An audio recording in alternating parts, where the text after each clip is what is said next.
उल्फा और सुल्फा के बीच कैसे पिस रहे हैं असम के लोग? क्या है ये सुल्फा?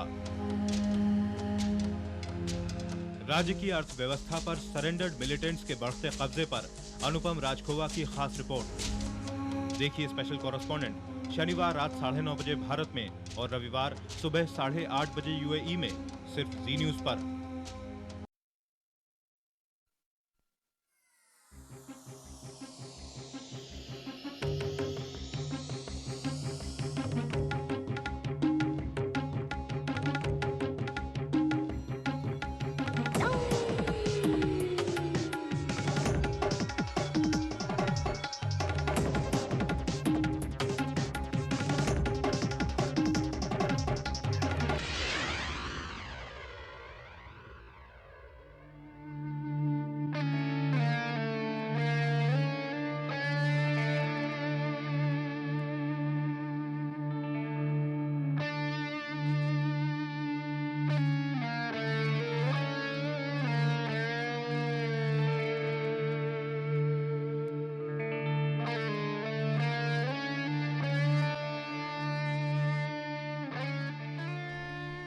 United liberation front of Assam यानी उल्फा का जन्म अप्रैल 1979 में असम को स्वाधीनता दिलाने के मकसद से हुआ।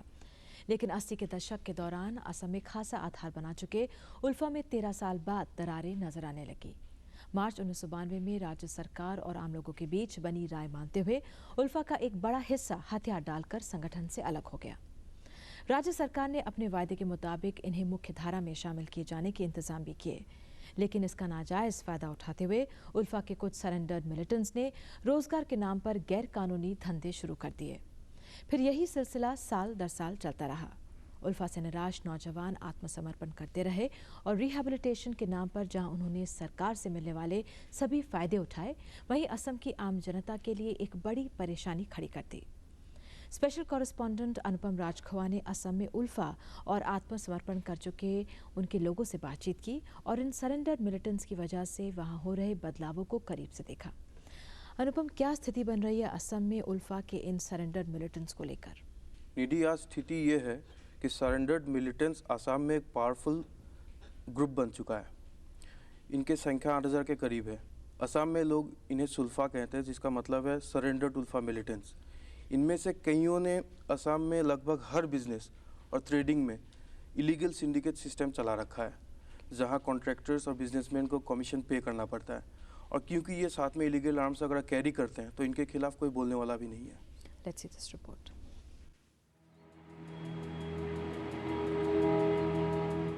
असम का गुवाहाटी शहर, राज्य का कमर्शियल कैपिटल, उत्तर पूर्व और देश के बाकी हिस्सों के बीच ये शहर एक कड़ी का काम करता है।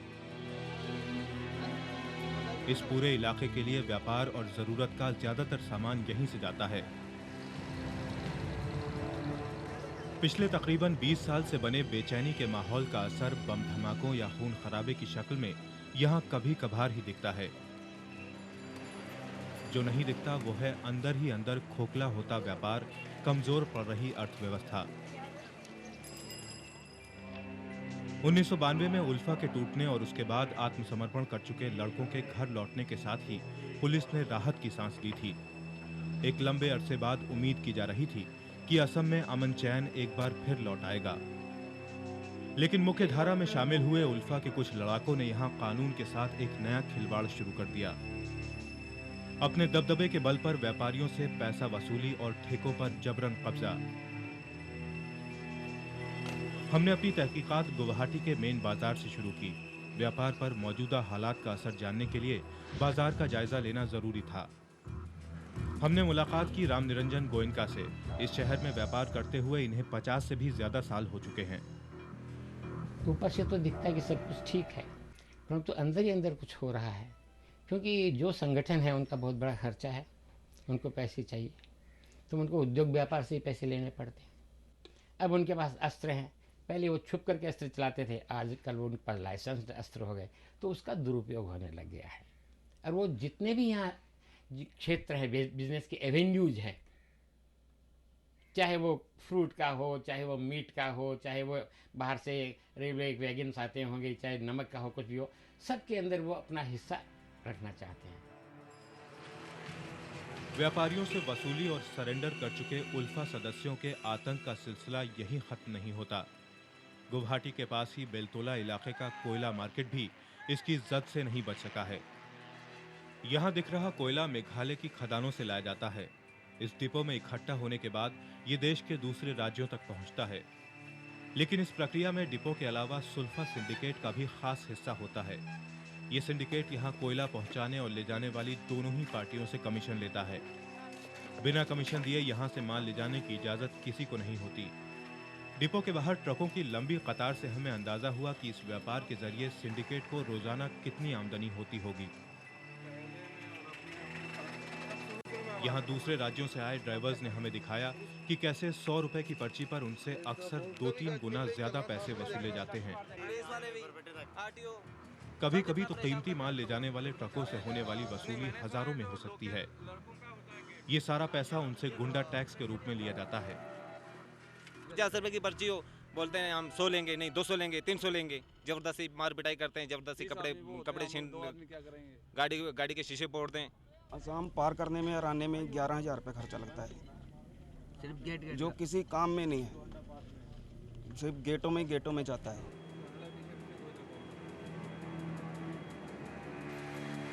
देर रात चेक गेट्स का जायजा लेने हम नेशनल हाईवे नंबर 37 पर पहुंचे।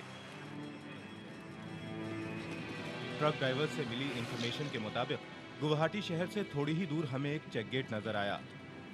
इस तरह के चेक गेट्स वैसे तो आम हैं, लेकिन 1997 के संशोधित नेशनल हाईवे एक्ट के मुताबिक किसी हाईवे पर चेक गेट लगाने की इजाजत शहर की म्युनिसिपल बॉडी या पुलिस को भी नहीं है।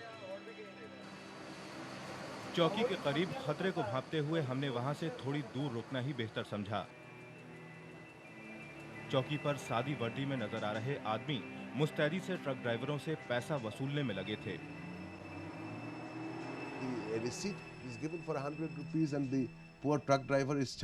गरीब ट्रक ड्राइवर से इसके 400 से 500 रुपए लिए जाते हैं।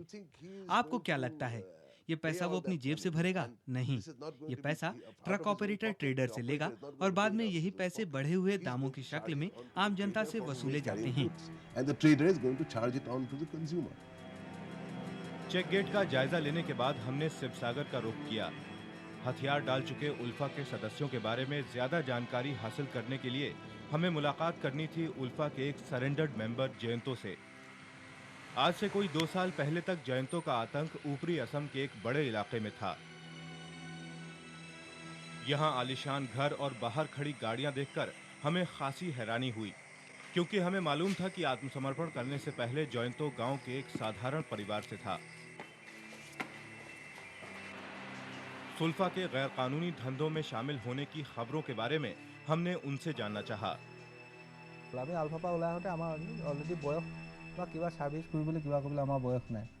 उल्फा में उम्र गुजारने के बाद हम किसी काम के नहीं रहे। पढ़ाई या अपना कोई काम शुरू करने का वक्त भी निकल चुका था। ऐसे में दूसरों के व्यापार और धंधे हड़पने के अलावा हमारे पास और कोई रास्ता नहीं था।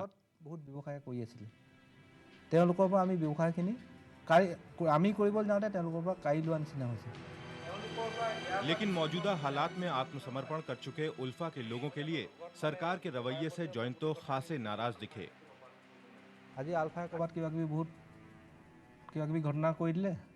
उल्फा की एक्टिविटी अगर अब भी बढ़ती है तो सरकार हमारी मदद ले सकती है। फिर थोड़े दिन बाद जब माहौल सुधरने लगेगा तो सरकार के लोग हमें भूल जाएंगे। हम एक रुमाल की तरह हैं, जब चाहे इस्तेमाल किया, जब चाहा फेंक दिया।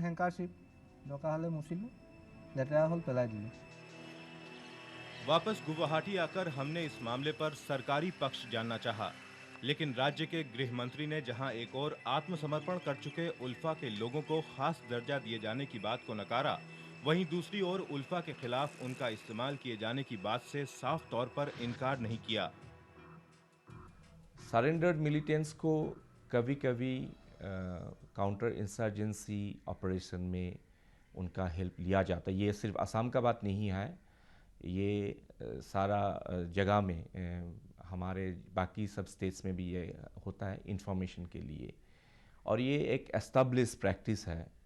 असम में भी कभी कभी one section, probably small section, surrendered militants को पुलिस को या सिक्योरिटी फोर्सेस को हेल्प करने के लिए इस्तेमाल किया जाता है।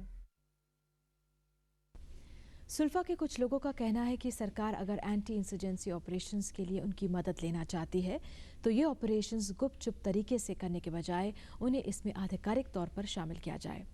उनका तर्क है कि पंजाब, जम्मू कश्मीर, नागालैंड और मणिपुर जैसे दूसरे आतंकवाद प्रभावित राज्यों की तरह सरेंडर्ड मिलिटेंट्स को लेकर अगर यहाँ भी IRBs यानी इंडियन रिजर्व बटालियंस बनाए जाएं तो सुल्फा कहलाने वाले ये लोग कानून के दायरे के बाहर कुछ नहीं कर पाएंगे। अभी समय एक ब्रेक का, देखते रहिए स्पेशल कॉरेस्पॉन्डेंट।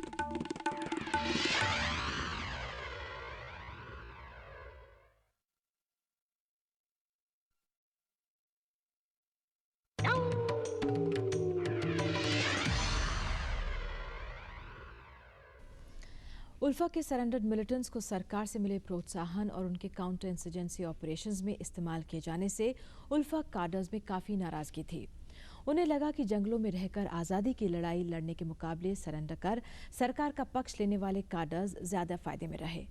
फिर जैसे जैसे उल्फा से निपटने के लिए सरकार और सिक्योरिटी फोर्सेस द्वारा सरेंडर्ड मिलिटेंट्स का इस्तेमाल बढ़ा और इस काम के लिए उन्हें सरकारी नौकरियां, बैंक लोन्स, पुलिस सुरक्षा और सामाजिक दर्जा मिलने लगा, उल्फा और सुल्फा के बीच दुश्मनी गहराती चली गई। इसी दौरान उल्फा और अब सुल्फा कहलाने वाले सरेंडर्ड काडर्स के बीच हुई मुठभेड़ों में दोनों ही ओर से कई लोग मारे गए। अनुपम, असम में इतने लंबे समय से चले आ रहा जो ये खराब माहौल है, इसके पीछे वजह क्या है? निधि, अगर हम ब्रॉडली देखें तो इसके पीछे काफ़ी हद तक सरकार की नीतियाँ भी जिम्मेदार हैं। नॉर्थ ईस्ट में लोगों में ये एक जनरल परसेप्शन है कि सेंट्रल गवर्नमेंट और स्टेट गवर्नमेंट्स ने देश के इस हिस्से को कभी डेवलप नहीं किया और काफ़ी नेगलेक्ट किया है। और जहाँ तक मिलिटेंसी की बात है, सरकार ने हमेशा सरेंडर करने के लिए मिलिटेंट्स को एनकरेज किया है और रिहेबिलिटेशन पैकेजेस के साथ साथ इनको आउट ऑफ टर्न फेवर्स भी दिए गए। लेकिन ये सब करने के बजाय अगर एजुकेशन और एम्प्लॉयमेंट पे जोर देते तो ये समस्या पैदा ही नहीं होता। Definitely, let's see this report. Sulfa Assam में उल्फा छोड़ चुके लोगों के लिए ये नाम उनकी पहचान बन चुका है। लेकिन सच तो ये है कि सरेंडर कर चुके सभी मेंबर्स अपनी इस छवि के लिए जिम्मेदार नहीं हैं। इनमें से कुछ लोगों ने जहां एक समय में उल्फा के लिए अपनी जान तक दांव पर लगाई, आत्मसमर्पण के बाद आज एक इज्जतदार शहरी की जिंदगी जी रहे हैं। गुवाहाटी के दिसपुर इलाके में रहने वाले सुनील नाथ आज असम की एक जानी मानी शख्सियत होने के अलावा एक स्थानीय अखबार के संपादक भी हैं। उल्फा की गलत नीतियों पर बेबाक राय रखने वाले सुनील को सरकार ने सुरक्षा भी दी हुई है। उल्फा में वो एक पब्लिसिटी सेक्रेटरी की हैसियत से रहे थे, लेकिन 1992 में उल्फा छोड़ने वालों में वो सबसे पहले रहे। हमने उनसे पूछा कि उनके उल्फा छोड़ने के पीछे क्या कारण थे। We have been noticing that quite apparently Alpha is 1992 के बाद से हमने महसूस किया कि उल्फा के काम करने के तरीके में काफी बदलाव आया। ये अब उग्रवाद की ओर बढ़ रहे थे। सिक्योरिटी फोर्सेस से मुकाबला करने के बजाय ये अपना निशाना सिविलियंस को बना रहे थे।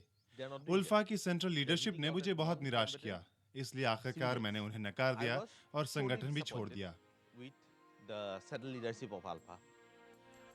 So I sort of dismissed them as my leaders. I came out from Alpha. आत्मसमर्पण के बाद सुनील नाथ ने रोजगार के लिए कई जगह भाग्य आजमाया, कभी व्यापार के जरिए तो कभी नौकरी के। लेकिन अपने उसूलों के चलते सरकार की ओर से दिया जा रहा 2 लाख रुपए का सॉफ्ट लोन उन्होंने स्वीकार नहीं किया। आज हथियार डाल चुके सभी साथियों से वो जिम्मेदार नागरिक बनने की अपील करते हैं।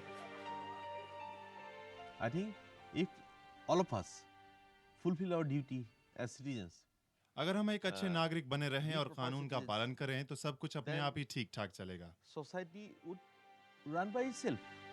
It's not such a big deal. Guwahati में ही हमारी मुलाकात हुई तीर्थो भूइयां से। उल्फा की आतंक और खून खराबे की जिंदगी से तंग आकर कोई 10 साल पहले इन्होंने सरेंडर कर दिया था। उसके बाद घर बसाकर इन्होंने एक नए जीवन की शुरुआत की। आज तीर्थों को अपने काम और जाती जिंदगी से कोई शिकायत नहीं है। मैं अपने पुराने दिनों को बिल्कुल भूल चुका हूँ। अब तो यही चाहता हूँ कि अपने घर वालों और देश के लिए कुछ करके दिखाऊं।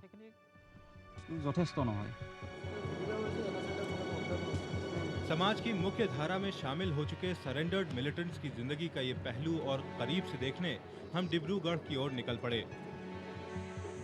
हमें पता लगा कि उल्फा छोड़ चुके कुछ लोगों ने यहाँ एक बड़े स्तर पर कम्युनिटी डेवलपमेंट का काम किया है। नवज्योति नाम का ये गांव 3 साल पहले ब्रह्मपुत्र में आई एक बाढ़ से पूरी तरह तबाह हो गया था। बेघर गांव वाले सरकारी मदद के अभाव में सड़क पर आ गए थे। ऐसे में सुल्फा के कुछ सदस्यों ने मिलकर इस गांव को दोबारा बसाने का बीड़ा उठाया। 500 की आबादी वाला ये गांव आज किसी मॉडल विलेज की शक्ल इख्तियार कर चुका है। सुल्फा सदस्यों की ओर से की गई इस पहल से गांव वालों के लिए खुशहाली के दिन एक बार फिर लौट आए हैं। कोई हैरानी की बात नहीं कि इन गांव वालों के लिए सुल्फा के लोग किसी मसीहा से कम नहीं।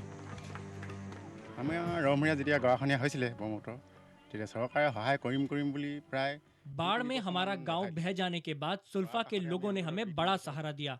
ये लोग नहीं होते तो हम शायद आज भी सड़क के किनारे पड़े होते। इन्होंने उस वक्त 3 महीने तक हमारे रहने और खाने का खर्च उठाया। अब हमारे पुराने दिन वापस लौट आए हैं।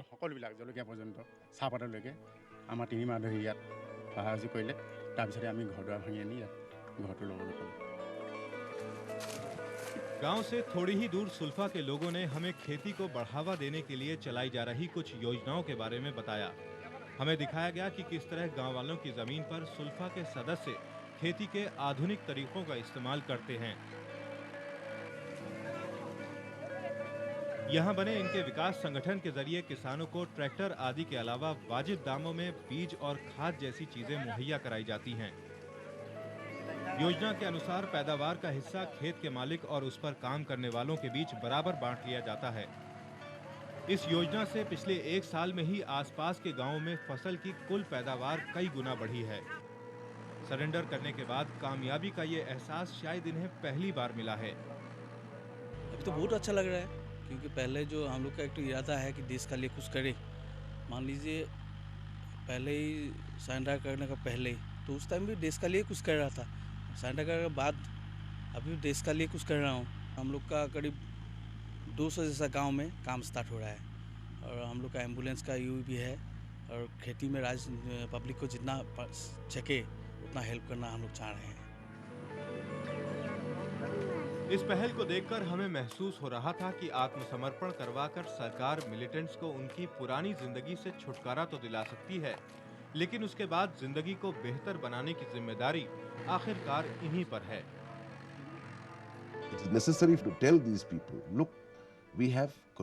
अगर सरेंडर कर चुके मिलिटेंट्स को मुख्यधारा में वापस आना है तो उन्हें ये साफ तौर पर समझ लेना चाहिए कि यहाँ एक आम इंसान की जिंदगी कैसी है, क्योंकि अब तक की गलतियों को माफ किया जा चुका है। लेकिन अगर आगे कोई गलती हुई तो उन्हें बेशक सजा मिलेगी।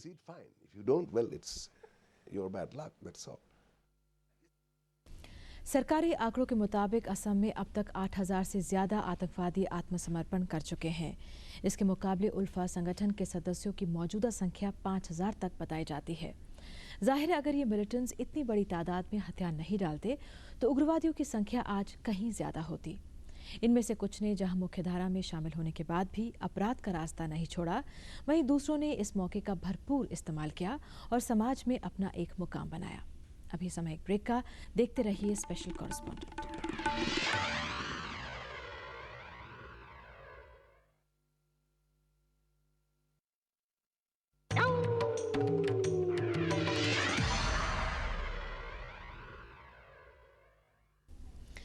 उल्फा के बहुत से सदस्य आत्मसमर्पण करने के बाद आज आम जिंदगी की ओर लौट तो गए हैं, लेकिन पिछली जिंदगी से पीछा छुड़ाना उनके लिए आसान नहीं रहा है। उल्फा में उनकी मौजूदगी के दौरान उनके खिलाफ दर्ज किए गए मामले आज भी अदालत में हैं और समय समय पर होने वाले कोर्ट हेयरिंग्स में उन्हें अब भी जाना पड़ता है। अनुपम, जो ये सरेंडर मिलिटेंट्स हैं, इनके खिलाफ जो मामले काफ़ी समय तक चलते रहते हैं, लेकिन जो इनमें से सुधर चुके हैं उनके खिलाफ क्या कुछ ऐसा कानून में प्रावधान नहीं है कि मामले वापस ले लिए जाएं? एक्चुअली निधि, भारतीय कानून के तहत किसी को तब तक माफ़ नहीं किया जा सकता, किसी को तब तक एमनेस्टी नहीं दिया जा सकता जब तक कोर्ट उसे सज़ा ना सुना दे। और यही एक रीज़न है जिसकी वजह से सरेंडर करने के बाद भी उन सारे मेंबर्स को अभी भी कोर्ट अटेंड करना पड़ता है, क्योंकि उल्फा में रहते दौरान जो केसेस उनके अगेंस्ट रजिस्टर हुए थे वो अभी भी चल रहे हैं और ऐसी एक हियरिंग में हम गए। चलिए चलते हैं।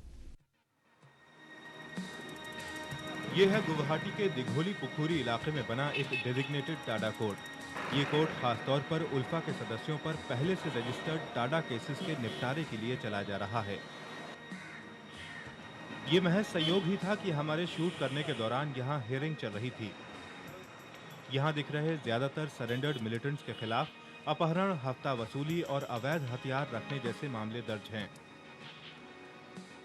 कई लोग तो यहाँ ऐसे हैं जिन पर चल रहे मुकदमों को 10 साल से भी ज्यादा वक्त हो चुका है। इनके चेहरों से परेशानी अब साफ झलकती है। तभी हमें मालूम हुआ कि आज यहाँ उल्फा के वाइस चेयरमैन प्रदीप गोगोई को पेश होना है। शायद इसीलिए आसपास सुरक्षा इंतजाम भी कड़े दिख रहे थे।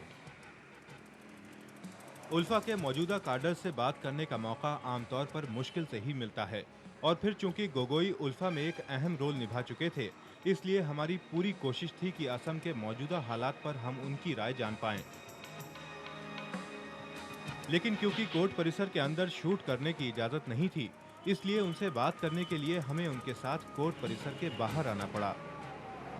उल्फा के फाउंडर मेंबर रहे प्रदीप गोगोई 1996 के बाद से पुलिस की हिरासत में हैं। इन्हें उल्फा की पॉलिटिकल विंग के सबसे हार्डकोर लीडर्स में गिना जाता है। उन्होंने हमें सरकार के साथ बातचीत के लिए उल्फा की ओर से रखी गई शर्तें बताईं।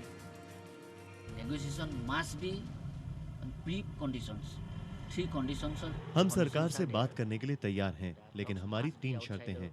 ये बातचीत भारत के बाहर होनी चाहिए, इसमें संयुक्त राष्ट्र का नुमाइंदा हो और बातचीत में असम की स्वाधीनता का मुद्दा खास हो।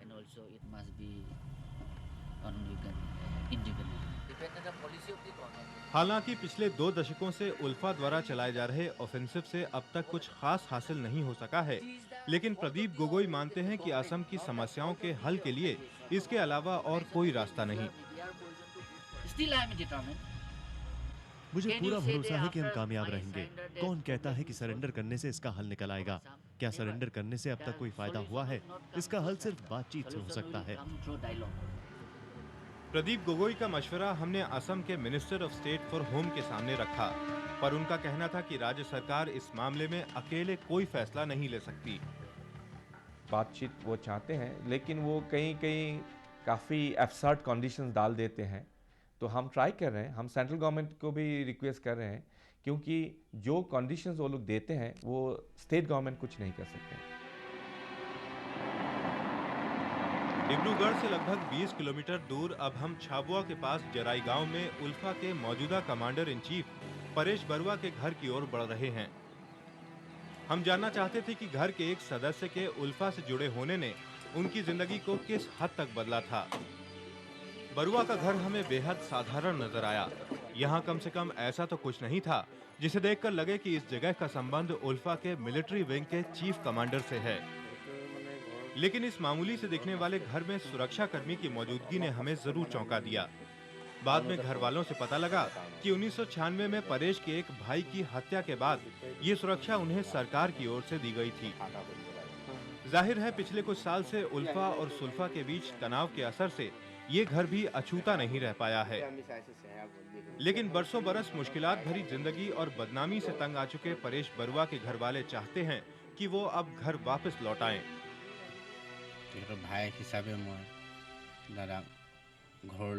मैं अपने भाई को संदेश देना चाहता हूं कि वो घर वापस लौट आए। हम चाहते हैं कि असम में शांति हो और सरकार से बातचीत के जरिए वो इस मामले का हल निकाले। शांति वातावरण घुराई आनिब बुली मैं आशा करिछु। असम के अपने दौरे पर हमने पाया कि आज यहाँ ऊपरी तौर पर दिखने वाली शांति के पीछे आतंकवाद की समस्या वहीं की वहीं है। इसे सुलझाने की कोशिशें कहीं कहीं कामयाब तो जरूर हो रही हैं, लेकिन अमन और चैन पूरी तरह लौटने में अभी शायद वक्त लगेगा। पर जैसे शाम के बाद रात का अंधेरा एक नई सुबह की आस लिए होता है, असम के लोगों को एक ऐसी ही पुरसुकून सुबह का इंतजार है।